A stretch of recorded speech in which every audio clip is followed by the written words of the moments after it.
Okei, no niin, anna vaan menekellä. No niin, loistavaa. Nyt tallentuu ja hei, tervetuloa kaikille YVTS Ylempi vakuutustutkinto infovebinaariin. Mun nimi on siis Anttosen Jenna ja mä toimin tässä YVTS:ssä ohjelmajohtajana ja infovebinaarissa mulla on mukana mun kollega Tatu Hiltunen. Haluatko esitellä itsesi tähän alkuun? Juu, moikka vaan kaikille tosiaan. Munkin puolesta tosiaan nimi on Hiltusen Tatu ja mä vastaan tässä tämän ylemmän vakuutustutkinnon myynnistä ja vastaan muistakin finanssialan koulutusohjelmista ja tutkinnoista, mitä meidän talo Aalto EE tarjoaa. Kyllä, juuri näin. Mahtavaa. Ja kivaa tosiaan, että saatiin teidät kaikki mukaan tähän meidän iltapäivähetkeen ja toivottavasti teillä on kahvit kupeissa ja tällaista. Meillä on varattu tässä tosiaan tunti aikaa, mutta luulen, että päästään lopettelemaan jo aiemminkin, että meillä on agendalla, siis käydään vähän läpi ylipäätään vakuutusalan tutkintoja tosi lyhyesti, mutta tänään keskitytään erityisesti tähän ylempään vakuutustutkintoon YVTS:ään. Ja käydään siitä vähän läpi sitä yleiskuvaa, että mitä kaikkea se pitää sisällä ja mitä se on ja näin poispäin. Ja sitten aika paljon, kiitos muuten kun laitatte paljon kysymyksiä ennakkoon, niin siellä oli paljon kysymyksiä liittyen tähän aikatauluun ja sisältöön, niin niitä tosiaan käydään tänään erityisesti läpi ja sitten tietenkin ilmoittautuminen, että miten se sitten hoituu ja näin. Ja tosiaan sitten lopussa on vielä varattu, että jos jotain jää silleen, että okei, että ei nyt vielä ihan vastattu tähän, niin sitten meillä on vielä varattu aikaa tuohon loppukysymyksille ja näin poispäin. Mutta ehkä pidemmittä puhetta lähdetään liikkeelle. Joo, tässä vielä yleiset ohjeet, eli pidäthän mikrofonisi suljettuna webinaarin ajan, mutta voit esittää ilman muuta kysymyksiä chatissa tai pyytämällä puheenvuoroa missä tahansa vaiheessa webinaaria. Ja Tatulla on tuolla sitten chatti kovassa kiikarissa, että huikkaile sitten ihmeessä, että jos tulee jotain kysymyksiä. Yes. Ja jos lähdetään sitten tästä, niin YVTS, niin tästä ensinnäkin teille varmaan jo tuttu on tämä niin VTS ja YVTS, eli meillähän niin tarjotaan tätä kahta erilaista vakuutusalan tutkintoa. On tämmöinen vakuutustutkinto VTS ja ylempi vakuutustutkinto YVTS. Ja tässä on käyty lyhykäisyydessä, että kun tästä kysellään paljon, että mitkä näiden erot on, tai sitten on pohdintaa siitä, että no, kumpi itselle niin voisi olla se sopivampi tässä vaiheessa uraa ja näin poispäin. Niin VTS on tosiaan tämmöinen perustutkinto vakuutusalasta ja se sopii kaikille vakuutusalalla työskenteleville ja siitä kiinnostuneille. Siinä opintoaika on 2 vuotta ja se toteutuu itsenäisenä etäopiskeluna, eli siinä on tämmöinen tenttimuotoinen ratkaisu, eli siinä tehdään sen 2 vuoden aikana omalla aikataululla, eli siellä kerran kuukaudessa on tenttimahdollisuus ja 8 tenttiä tehdään, josta 4 on pakollista ja 4 sitten valinnaista tai niin kuin vapaa-valintaista semmoista niin kuin itselleen keskeisistä teemoista. Ja YVTS puolestaan se on sitten ehkä asteen laajempi, että 25 opintopistettä ja tämä on siis tosiaan tämmöinen syventävä tutkinto vakuutusalasta ja tämä on suunnattu erityisesti niin kuin vakuutusalan esihenkilötehtävissä tai vaativissa asiantuntijatehtävissä toimiville tai näihin tehtäviin pyrkiville tai ylipäätään alalla oleville niin kuin asiantuntijoille, joilla on jo jonkin verran kokemusta siitä vakuutusalasta muodostunut. Ja meillä on ollut sellainen niin ohjeraja on ollut, että niin kuin noin 3-5 vuotta olisi hyvä olla sitä niin kuin, vakuutusalakokemusta, mutta sinänsä, niin kuin, että jos on vaikka tilanne, että on ollut vaikka 2 vuotta tai 1,5 vuotta vakuutusalalla, mutta sitten on vaikka pidempää työhistoriaa muualla, niin totta kai tässä käytetään maalaisjärkeä sitten, mutta että näin. Ja sitten tosiaan tämänkin laajuus on, että 2 vuotta on opintoaika, painottuu ensimmäiselle vuodelle opinnot, ja tässä muotona on tämmöinen monimuoto-opiskelu, eli tässä on sitten tenttiä ja tutkielmaa ja live-jaksopäiviä ja ynnä muuta, ja käydään niitä tässä tänään tosiaan tarkemmin läpi, että mitä kaikkea tuleman pitää. Näin. Onko sulla tästä Tatu jotain tästä VTS, YVTS, jotain kommentteja tai muuta? No, ehkä semmoisen niin kuin yhtenä niin kuin konkreettisempana erona siihen on, että toi vakuutustutkinto, eli perus VTS, niin se on siis käytännössä täysin itsenäisesti opiskeltava Mm, tutkinto verrattuna sitten tähän niin kuin, YVTS, niin YVTS on niin kuin paljon semmoisia niin kuin yhteisiä koulutuspäiviä ja muita, joissa ei ole niin itsenäistä se opiskelu, että se on niin kuin enemmän aikaan sidottua tuo YVTS verraten sitten tähän perus VTSään. Ja tosiaan niin kuin VTS:ssä pystyy tekemään siis kerran kuukaudessa yhden tentin, mutta yhden tentin aikana pystyy siis kyllä tekemään niin kuin useamman aihealueen. Et kun niitä aihealueita mm, siinä on yhteensä 8, niin sen kyllä pystyy suorittamaan siis nopeamminkin kuin 8 kuukautta, jos rahkeet siihen vaan riittää. Mutta just niin. tosiaan niin kuin, karkeasti ehkä niin kuin tuohon VTS:n suorittamiseen, kuinka paljon niin kuin siihen suurin piirtein kuluu aika on noin 1,5 vuotta, vaikka siinä tuossa lukeekin toi 2 vuotta on se tavallaan niin kuin Mm. takaraja sille tutkinnon suorittamiselle. Hei, todella hyvää tarkennusta Tatu, että Tatu tosiaan meillä myös niin kuin auttaa näissä VTS:ään liittyvissä kysymyksissä, niin hyviä pointteja, kiitos. Yes. Ja mutta tosiaan syvennytään sitten tänne YVTS:n maailmaan. Elikkä haluatko sä Tatu vähän kertoa näistä, mitä me nähdään YVTS:n hyötyinä? Joo, tosiaan niin kun mennään tälle hyötytasolle, niin nämä hyödythän pystytään jakamaan tälleen niin kuin, organisaatiotasolle ja sitten yksilötasolle. Mun mielestä tämmöinen niin kuin jaottelu, niin se ei ole niin välttämätöntä, koska nämä hyödyt menee aika hyvin käsi kädessä organisaatio- ja yksilötasolla.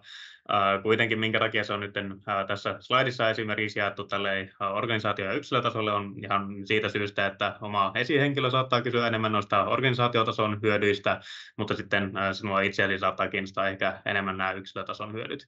Mutta tosiaan niin kuin, aika samanlaisiahan nämä hyödyt on niin kuin organisaatio- ja yksilötasolla. Eli organisaatiotasolla tietysti vakuutus tai siis henkilökunnan vakuutusalan substanssiosaamisen kasvu ja kehittyminen, niin kyllä se on siis aika tärkeää organisaatiotasolla ymmärtää niistä vakuutusalan viimeisimmistä trendeistä, mitä siellä tapahtuu, mitä siitä vakuutusalasta kuuluisi tietää nykypäivänä, mitä siellä mahdollisesti saattaa olla tulossa erilaisia muutoksia lähitulevaisuudessa. Ja tosiaan YVTS antaa paljon edellytyksiä organisaatioille myöskin vastata vakuutusalan muutoksiin. Esimerkiksi vaikka lainsäädännössä mahtaa tapahtua tässä lähivuosina, niin YVTS pyrkii siihen tavallaan niin kuin, preppausvaikutuksen, että valmistavaan vaikutuksen siihen näitä muutoksia kohtaan.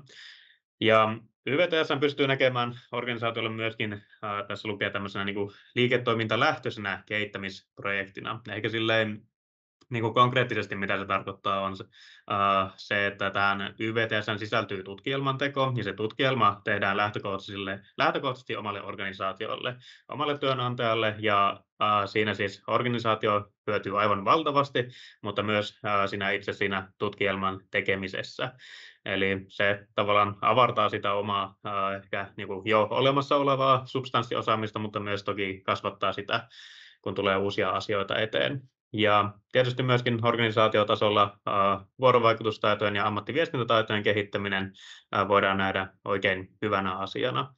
Ja sitten jos hypätään tänne yksilötason hyötyihin, tutkinnon suorittajan hyötyihin, niin tietysti niin kuin siinä, niin kuin, no tässä vähän tulikin, niin kuin, että omalla myöskin henkilökohtaisella tasolla lisätään sitä substanssiosaamista, eli katsotaan vähän, että mitä on jo tällä hetkellä tiedossa ja mistä pitäisi sitten laajentaa sitä omaa ymmärrystä. Ja tässä tulee ehkä kanssa esiin se YVTS:n tavallaan semmoinen vähän niin kuin modulaarisuus eri seminaareihin ja eri aihealueisiin, että jos jossain tietyssä aihealueessa tuntuu vähän siltä, että siinä pitäisi laajentaa sitä omaa osaamista, niin sitten pystyy valitsemaan sen tyyppisen seminaarin ja siitä sitten taas lisätä sitä omaa substanssiosaamista. Ja tietysti vähän mitä tähän tai siis tutkinnon rakenteeseen tulee, niin siinä lisätään omaa henkilökohtaista tietämystä vakuutusalan roolista yhteiskunnassa, lainsäädännössä, muutostrendeissä ja tulevaisuudessa.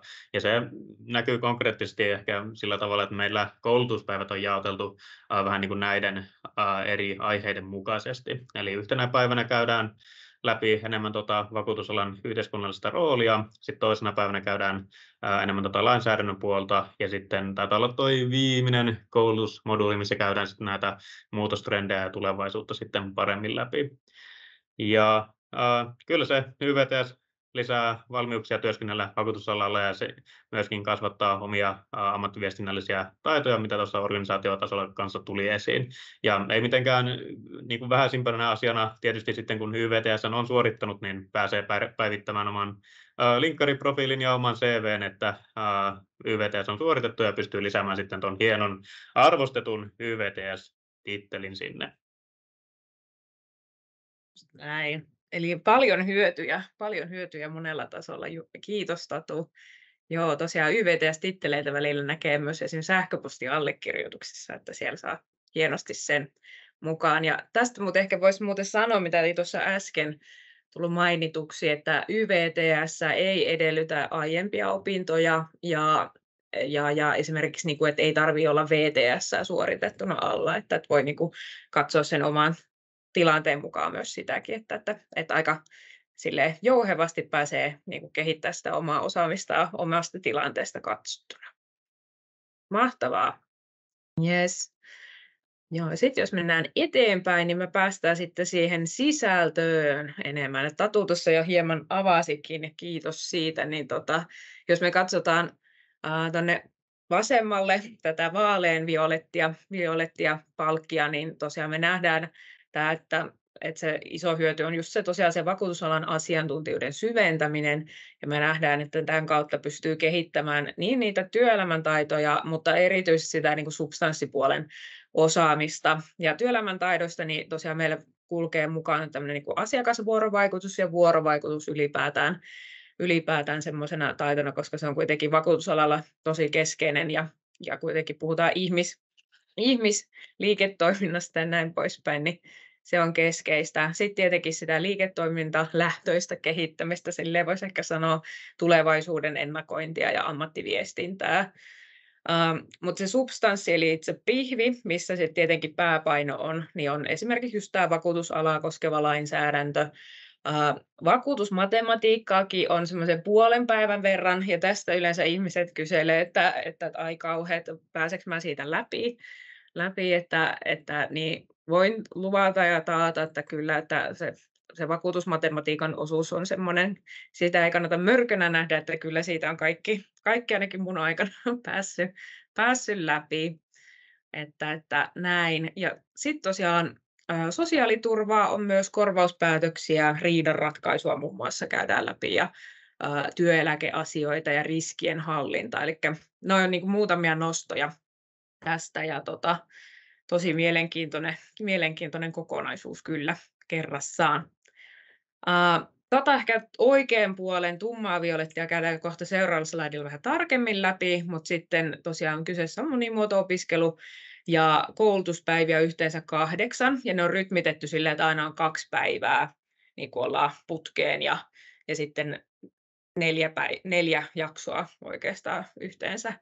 Ja meillä on ensi vuonna tarkoitus, että me pidetään jokainen jakso Helsingissä täällä paikan päällä Aalto-Töölön tiloissa, että saadaan sitä kohtaamista ja verkostoitumisen mahdollisuutta sitten niin kuin laajennettua näin.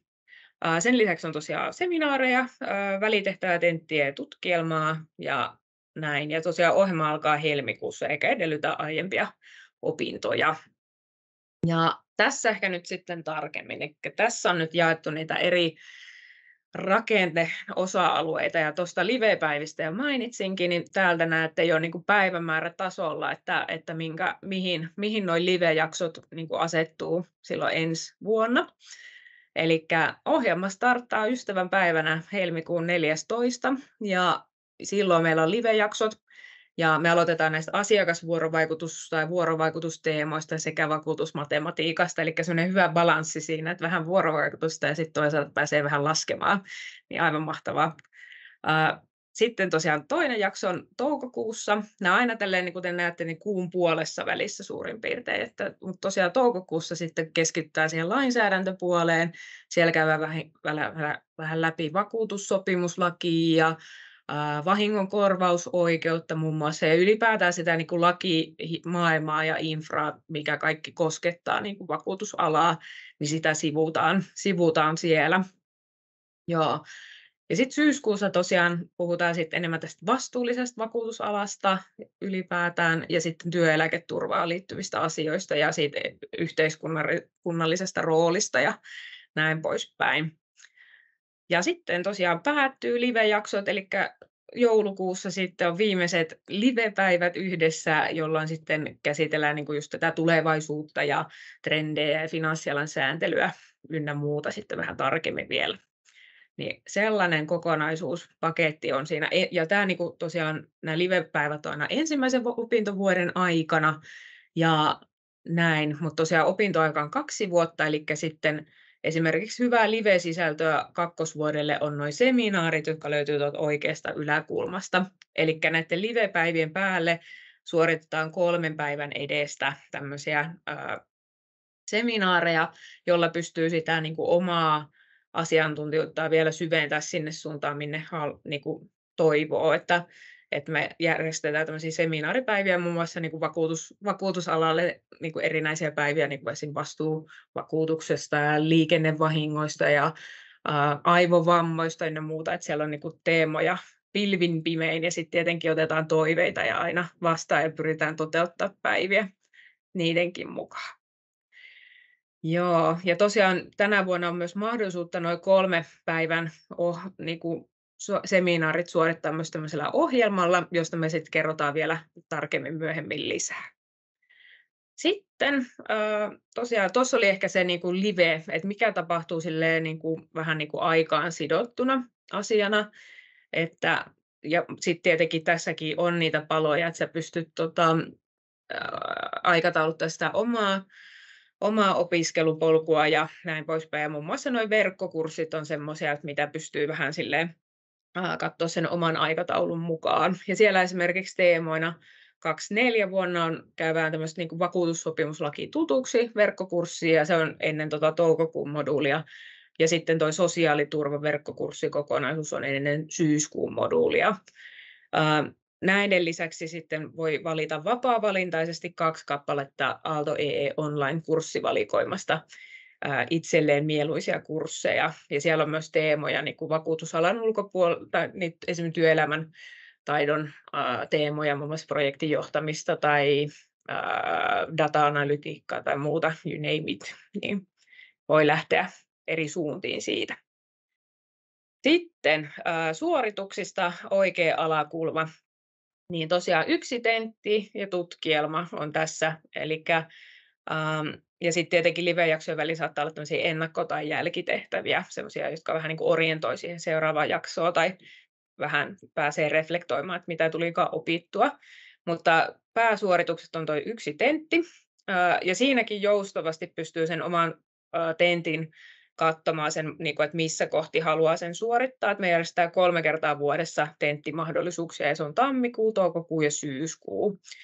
Ja tähän on erillinen tenttikirjallisuus, joka sitten on omakustanteinen, tai sitten saattaa löytyä sieltä työpaikan kirjahyllyistä tai kirjastoista ynnä muuta.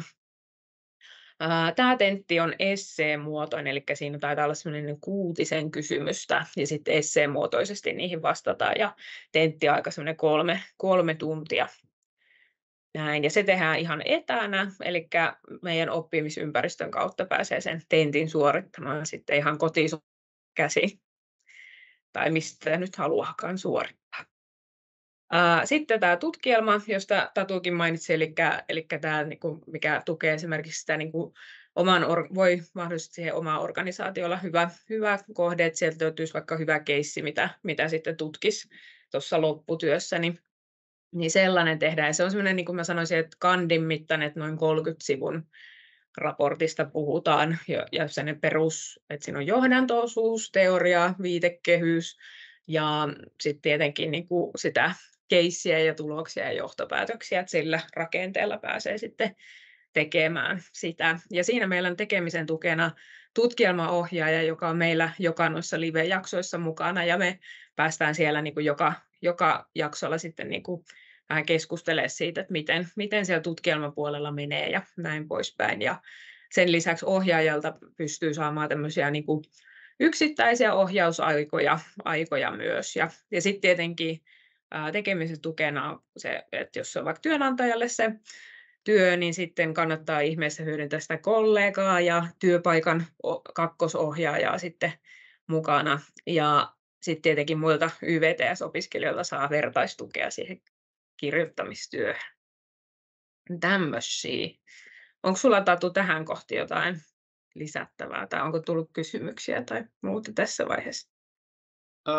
Ei ole tullut kysymyksiä ja tosiaan mä kerron vielä sitten tarkemmin näistä vapaa-valinteisista ohjelmista, noista koulutusohjelmista, Joo. mitkä tuossa on sitten listattuna, toi riskihallinta, finance for technology ja vastuullinen sijoittaminen. Mä kerron niistä tässä Yes. myöhemmin pikkusen vielä vähän tarkemmin, mutta itse asiassa niin tähän Yes. ei mitään lisättävää.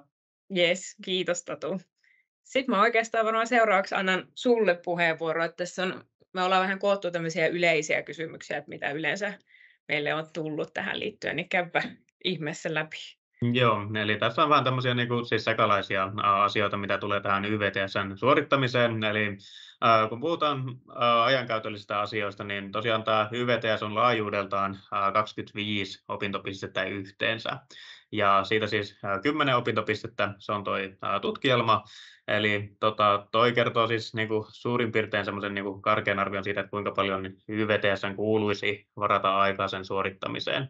Mutta tosiaan se on 25 opintopistettä, se jaettuna yhteensä siis 2 vuodelle, niin se on ihan semmoinen inhimillinen opiskelutahti. Ja tosiaan opintoaikaa, sitä on 2 vuotta siitä aloituspäivästä, ja yhteiset jaksot, eli ne yhteiset koulutuspäivät ja seminaarit, niin ne on siis aikaan sidottuja, eli niissä ei ole joustovaraa, ja ne suoritetaan virka-aikana, mutta sitten puolestaan se tutkielman tekeminen, no sitten nämä verkko-opinnot, tenttimateriaali ja välitehtävät, niin ne on sitten semmoisia tosiaan itsenäisesti suoritettavia, eli ne ei ole aikaan sidottuja, ne pystyy suorittamaan koska vain itse haluaa. Ja jos mennään sitten tuonne oikeaan yläkulmaan, eli opintojen yhdistäminen työ- ja perhe-elämään, niin voin silleen, niin kuin yleisesti sanoa, että kaikki mitä meidän talo Aalto EE tarjoaa, niin kaikki on tehty lähtökohtaisesti sillä tavalla, että ne pystyy tekemään ihan hyvin töiden ohessa ja myöskin perhe-elämän ohessa.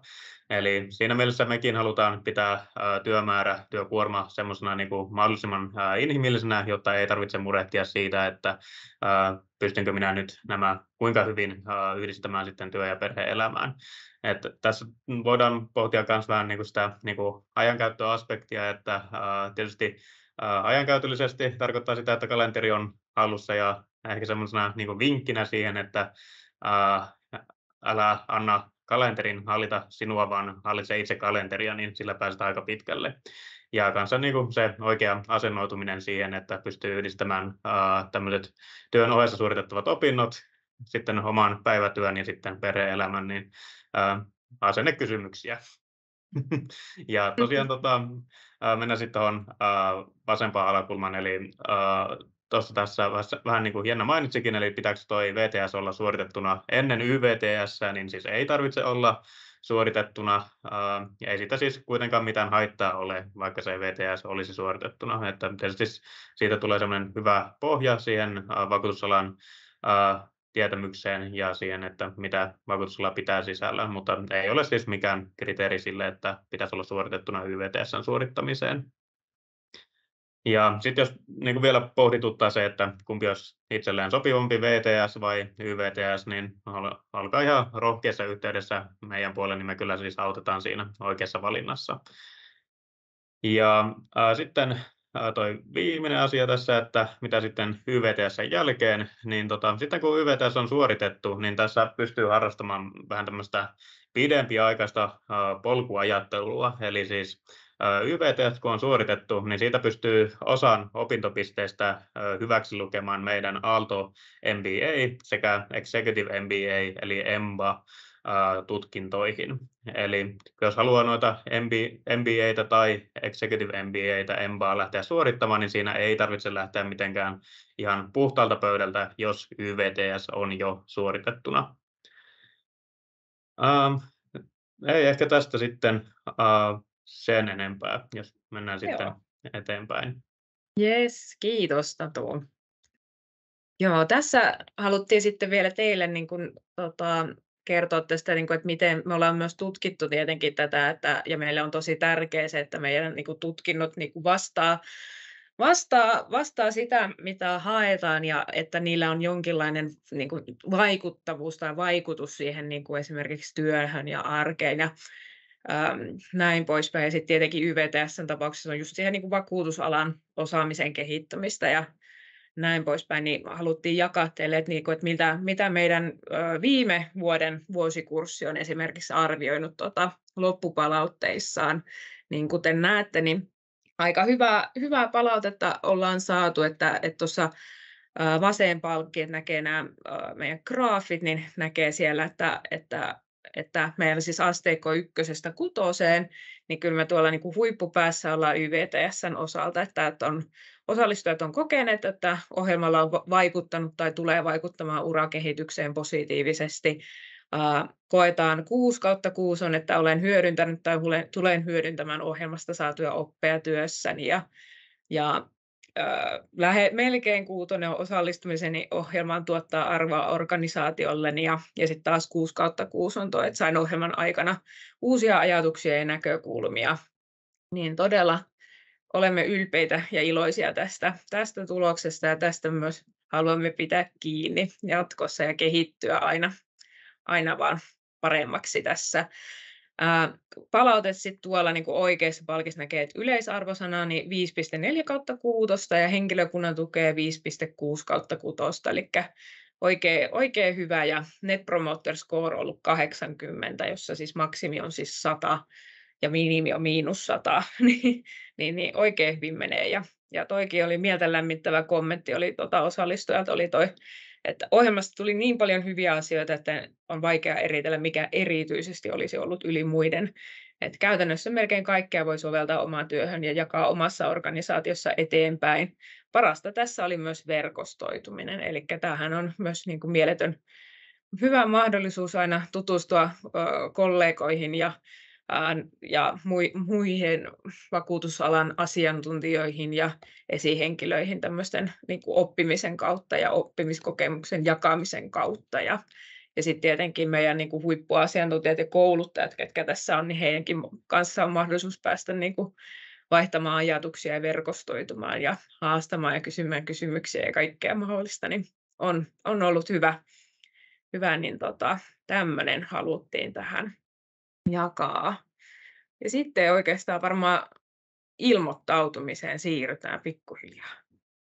Joo, aletaan olla aika pitkällä tässä meidän webinaarissa. Eli tosiaan niin kuin ilmoittautuminen, vaikka siis itse ensimmäiset koulutuspäivät on vasta tuolloin helmikuussa 2024, niin silti ilmoittautua pitää kuitenkin joulukuun puoleen mennessä, eli 15. joulukuuta 2023, niin siihen mennessä pitää olla kanssa siis päätös työnantajalta osallistua tähän. Eli siihen mennessä vihreä valoa työnantajalta, niin sitten pääset vielä mukaan. Ja sitten puhutaan vähän tästä talouspolitiikasta, että kuinka paljon tämä YVTS maksaa. Tässä tulee nyt vähän ikään kuin 3 eri tämmöistä hintavaihtoehtoja, että koettakaa pysyä housuissanne. Eli tosiaan tässä niin tämä perushinta, mihin tätä on niin kuin, aikaisemmin tarjottu vähän niin kuin tavalliseen maksutapaan, on tuo 5 650 €, tutkinnon suoritusoikeus plus ALV siihen päälle. Ja siinä kuitenkin pitää huomioida, että toi 5 650 plus ALV, niin se ei sisällä pakollisia seminaarikuluja. Ja niistä seminaarikuluista niistä tulee väistämättä lisäkustannuksia karkeasti noin 3 000 € edestä. Ja kuitenkin me halutaan helpottaa tätä hinnoittelua sillä tapaa, että ne seminaarit pystytään ostamaan samaan pakettiin tuon tutkinnon suoritusoikeuden kanssa, mikä on tuo alempi rivi sitten siitä. Eli tutkinnon suoritusoikeus plus seminaaripaketti voi ostaa yhteishintaan 7 950 plus ALV. Eli toi könttähinta, niin se kattaa sekä seminaariosallistumiset että tuon tutkinnon suoritusoikeuden, ja sitten ei tarvitse murehtia enää muista maksuista. Tuossa kuitenkin hyvä huomioida viimeisenä asiana tuossa, että tuo tutkinnon suoritusoikeus ei itsessään sisällä tosiaan niitä itse seminaariosallistumisia, tenttimateriaaleja ja mahdollisia matkakuluja. Eli tuohon 7 950 € tuon könttähintaan vielä, niin tenttimateriaalit ja mahdolliset matkakulut, niin ne tulee sitten niin kuin vielä lisänä. Ja tosiaan mainittakoon vielä, että jos vielä haluaa tulla meidän webinaaria seuraamaan, niin pidetään tuossa marraskuun 21.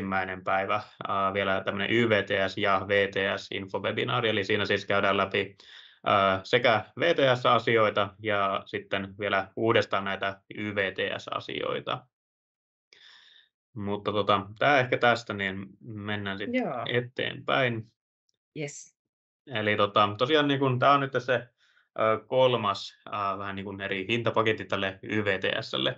Eli tosiaan tässä Jenna mainitsi, että tässä syksyllä pidetään siis koulutusohjelmia, jotka pystytään hyväksi lukemaan tähän YVTS-suoritukseen. Ja minkä takia ne pystytään hyväksi lukemaan tähän YVTS:n suorittamiseen on se, että nämä koulutusohjelmat korvaavat ne pakolliset seminaariopinnot. Eli mikäli osallistut johonkin näistä koulutusohjelmista, niin sinun ei tarvitse osallistua enää seminaareihin YVTS:n aikana. Ja tosiaan niin kuin, mitä tähän siis hyväksi luetaan, niin on ensiksi tämmöinen riskienhallinta ja compliance finanssialalla koulutusohjelma. Tämä alkaa niinkin pian kuin ensi viikon tiistaina 10.10. Eli siinä pitää olla aika ripeästi liikkeellä, mikäli siihen vielä haluaa mukaan. Vähän mitä tuo riskinhallinta ja compliance finanssialalla pitää sisällään, niin siinä käydään siis läpi riskinhallinnan ja compliancen perusteita ihan alkuun, ja sitten hypätään syvemmälle siihen riskinhallinnan maailmaan, miten se liitetään yrityksen strategiaan, kuinka se kuuluu huomioida tässä nykyisessä geopoliittisessa tilanteessa, sitten compliancein kehittämissuuntia viime vuosilta, ja siinä kanssa pureudutaan tähän finanssialan sääntelyyn myös jonkin verran. Ja sitten vähän noita riskienhallinnan ja compliancein oppeja koitetaan vähän niin kuin hyödyntää, siis niin kuin laittaa yhteen viimeisenä koulutuspäivänä, missä käydään läpi geopoliittisia riskejä, hybridiuhkia ja muita erilaisia uhkakuvia, mitä finanssialalla saattaa tulla vastaan. Ja tosiaan niin kuin vaikka tuossa lukee, että ilmoittautuminen on mennyt jo 3 viikkoa sitten, niin vielä siihen otetaan ilmoittautumisia vastaan, mikäli vaan päätökset syntyvät ripeästi. Ja sitten kanssa, mikä tähän lasketaan mukaan hyväksi luottavaksi ohjelmaksi, on tämä seuraava vastuullinen sijoittaminen ja ESG-analyysi. Tässä niin kuin nimikin sanoo, niin siinä käydään läpi sitä, että mitä vastuullinen sijoittaminen on, mitä siinä kuuluu ottaa huomioon, minkälaista haittaa vastuullista sijoittamista voi olla, minkälaista hyötyä siitä voisi olla, mitä sijoittajat ottaa huomioon tämmöisessä ESG-sijoittamisessa ja kuinka ESG, eli siis Environmental, Social ja Governance analyysissä kuuluu ottaa huomioon. Siinä siis kanssa mennään jonkin verran sinne niin kuin sääntelyn puolelle, ja siinä pohditaan niin kuin hyvin tästä niin kuin vastuullisuusnäkökulmasta näitä sijoitusasioita. Tässä kuitenkin, mikäli tähän koulutusohjelmaan haluaa osallistua, niin on ehkä huomioitava se, että pitäisi olla kanssa ehkä niin kuin jonkin verran sitä sijoitustaustaa joko omasta organisaatiosta tai sitten niin kuin aiemmasta kokemuksesta, että mikäli tähän haluaa osallistua. Ja tosiaan tämäkin alkaa siis aika pian, vielä aikaisemmin kuin tuo riskienhallinta ja compliance-ohjelma, eli se alkaa jo 9.10. eli ensi viikon taitaa olla maanantaina. Kyllä. Ja siihenkin otetaan ilmoittautumisia vastaan, niin mikäli vaan intoa riittää. Ja tosiaan toi Finance for Technology and Business Innovation Professionals-ohjelma, se on ihan tämmöinen yritystalouden ohjelma, eli mikäli haluaa lisätä omaa talousosaamista, vaikka ei itse ole ehkä niin varsinaisesti talousihminen, niin siihen on ihan hyvä tulla silloin mukaan. Meillä oli oikeastaan aikaisemmin sen niminen ohjelma kuin Finance for Non-Finance Executives, ja tämä Finance for Technology and Business Innovation Professionals on tullut vähän ikään kuin sen tilalle. Että tässä ehkä huomioitavana asiana on se, että vaikka tässä käydään niin kuin talousasioita läpi, niin niitä käydään tuosta teknologian ja tämmöisen innovaatioalan näkökulmasta. Eli se on niin kuin, vähän semmoinen niin pikkusen erilaisempi painotus tuossa koulutusohjelmassa, mutta siinä käydään läpi siis taloudellisia raportteja, mitkä siellä on ne tärkeimmät numerot, kuinka ne laitetaan käytäntöön ja kuinka suoritusta pystytään mittaamaan oman organisaation sisällä. Ja vähän semmoisena porkkanana sitten, että miten tähän tai miksi näihin ohjelmiin vielä kannattaisi ilmoittautua, vaikka tulevat tässä aika ripeällä aikataululla, niin me tarjotaan niistä 15% pois tämmöisellä alennuskoodilla kuin YVTS 15. Eli sillä lähtee 15% koulutusohjelman, näiden listattujen koulutusohjelmien hinnasta, ja tosiaan ne hyväksi luetaan seminaarien tilalla tähän YVTS:ään. Ja se oikeastaan siitä. Niin Joo. Eli tosiaan niin kuin, sanon vielä tähän, että mikäli siis haluat ottaa tämmöisen varaslähdön YVTS:n suorittamiseen, niin pystyt osallistumaan näihin ohjelmiin ja saat sitten osan opinnosta jo alta pois. Juuri näin, juuri näin. Kiitos Tatu. Ja tähän ehkä vielä sellainen pointti, että tosiaan varaslähtö, mutta sitten me katsotaan kuitenkin, että se opintoaika alkaa siitä ensimmäisestä YVTS-live-jaksosta, eli sillä saa vähän opintoaikaakin periaatteessa lisää. Niin aika hyvä diili. Ja tosiaan nämä aiheet, niin kuten näette, nämä on tämmöisiä ehkä vakuutusalaa koskevia aiheita ja sitten siellä seminaaripuolella sitten enemmän niin kuin sitä niin kuin vakuutusspesifimpää aihetta sitten tarjolla, mutta katsotaan, että näiden sisällöt sopii erinomaisesti tähän YVTS-kokonaisuuteen, niin kannattaa ottaa harkintaa ja tutustua. Ja me vaikka laitetaan teille kaikille sitten vielä loppuun niin kuin linkit näihin, että pääsee sitten tutustumaan ohjelmiin meidän nettisivuilla. Joo, mä lisään tähän vielä sen verran, että tosiaan niin kuin nämä slaidit ja sitten linkit näihin koulutusohjelmiin, ne tulee sitten jälkikäteen tämän seminaarin jälkeen vielä. Eli niistä tulee kyllä materiaalit, ei tarvitse huolehtia. Ja lisäys. Ja yksi selvennys vielä siihen, että mikäli näihin koulutusohjelmiin osallistuu, niin sitten sen lisäksi pitää maksaa ainoastaan se tutkinnon suoritusoikeus, eli se 5650 plus ALV. Eli suurin piirtein siis nämä on kaikki noin 3000 euron koulutusohjelmia. Eli puhutaan siis niin kuin käytännössä aika samasta hinnasta, mihin tämän YVTS:ään saa. Kyllä. Just näin. Kiitos Tatu, hyviä tarkennuksia. Joo, sitten meillä oli tähän kohti vielä loppua kohden mennään, niin vähän vinkkejä niin meidän ohjelmasta valmistuneelta, että mitä kaikkea, koska tässä toki, kuten huomaatte, niin tässä YVTS on niin monta erilaista monimuoto-opiskelun mukaisesti monta elementtiä hallittavaksi, niin mitä kaikkea kannattaa tehdä sitten, että saa kaiken parhaan mahdollisen hyödyn irti sitten ohjelmasta.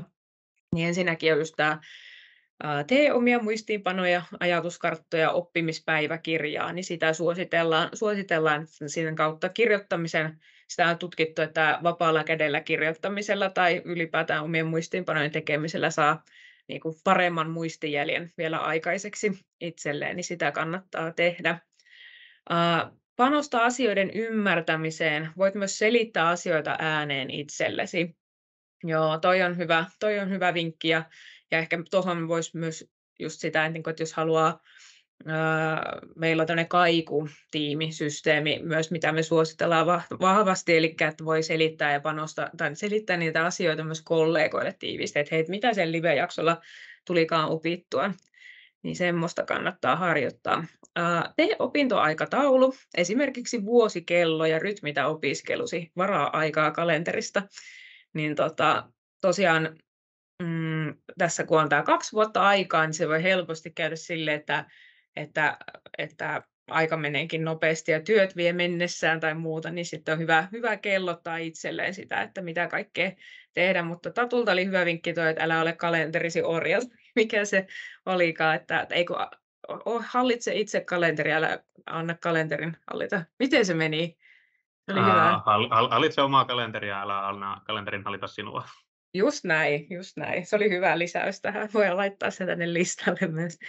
Joo, tosiaan se. Ja sitten tietenkin, että tämä tutkielma tosiaan, että se on 30 sivua ja näin, mutta me suositellaan lämpimästi, että sitä tutkielman tekoa aloitetaan jo heti opintojen alkupuolella. Että kuten mainitsin siinä, että me live-jaksoilla sen ekan vuoden aikana käydään kuitenkin sitä tutkielmapuoltakin läpi ja pääsee tapaamaan ohjaajaa useasti ja näin poispäin, niin siitä saa eniten sen hyödyn irti, kun työstää sitä omaa tutkielmaa siinä rinnalla mukana. Joo, ja sitten jos mennään seuraavaan palkkiin tai kolumniin tässä, niin tämä on klassikko, ehkä tuttu monesta muustakin kontekstista, että tentissä kysymysten huolellinen lukeminen on hyvin suositeltavaa. Sen lisäksi tietenkin sitten niin kuin reflektoi osaamistasi työtehtäviin ja moduulien jälkeen. Verkostoitumista suositellaan, tutustu muihin kurssilaisiin. Se on kannattavaa ja kouluttajiin myös. Ja sitten tässä nyt mainitsin ehkä tuosta kaikutiimistä, niin keskustele kollegoittesi kanssa opintojen aiheista. Ja sitten viimeisin, mutta ei vähäisin, on tämä, että muista palkita itsesi pienistä suorituksista ja onnistumisista. Että ne on kuitenkin isoja juttuja aina, kun saa jonkun palasen valmiiksi kokonaisuudesta, niin siitä on hyvä välillä sitten taputtaa itseään olkapäälle tai juhlia vaikka jollakin millä nyt haluukaan, mansikoilla tai jotain. Yes. Mutta tällaisia vinkkejä tullut meidän valmistuneilta. Joo, onkohan tässä muuta? Ei varmaan. Onko sulla jotain, Tatu, vinkkejä muuta kuin kalenterin hallitsemis? No eipä silleen oikeastaan, että tavallaan niin kuin, sillä omalla ajankäytöllisillä keinoilla, niin sillä on niin kuin aika suuri merkitys tosiaan tämän niin kuin, tutkinnon suorittamisen, perhe-elämän ja sit muun työelämän välillä. Hallitkaa kalentereita. Se on juuri näin. Ja asennoitukaa myös sillä tavalla, että niin kun kyllä asiat hoituu, kun vaan niiden haluaa hoituvan. Eli aika paljon se on siitä niin kuin omasta asentoitumisesta kiinni, että millä tavalla tämän tutkinnon saa sitten eteenpäin menemään. Se on just näin. Hyvä lisäys, Tatu.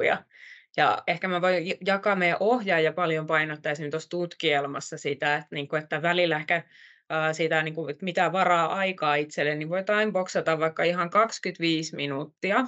Että hän sanoo, että 25 minuuttia ja päättää vaikka, että no niin, nyt mä kirjoitan johdannosta nytten, että ottaa itselleen jonkun selkeän tarkan kohdan, että mitä lähtee työstää, ja sitten vaan 25 minuuttia keskittyy ainoastaan siihen ja jättää puhelimet ja kaikki muut pois niin että sillä yllättävän paljon pienelläkin aikavarauksella saa aikaiseksi. Nämä on hyviä juttuja. Mutta joo, tässä ei sitten varmaan sen enempää. Tuossa oli vielä siitä infowebinaarista, että se on tosiaan 21.11. kanssa tälleen iltapäiväkahviaikaan ja kello 2. Mutta siitä löytyy sitten nettisivuilta tarkemmin myöhemmin sitten linkit sun muut. Ja siellä tosiaan käydään myös VTS läpi ja siellä tulee VTS-puolen kollegat mukaan linjoille myös. Joo. Siinä oli oikeastaan meidän info-osuus ja sitten oikeastaan tähän varattu vielä aikaa kysymyksille ja vastauksille. Että kiitos paljon kaikille tähän mennessä. Joo, kiitos munkin puolesta. Mä laitan tässä kohtaa tuon nauhoituksen pois päältä. Että jos tulee jotain kysymyksiä mieleen, niin sitten me ei tarvitse olla tuossa tallenteella mukana. Ehdottomasti. Joo, otetaan tallenne pois.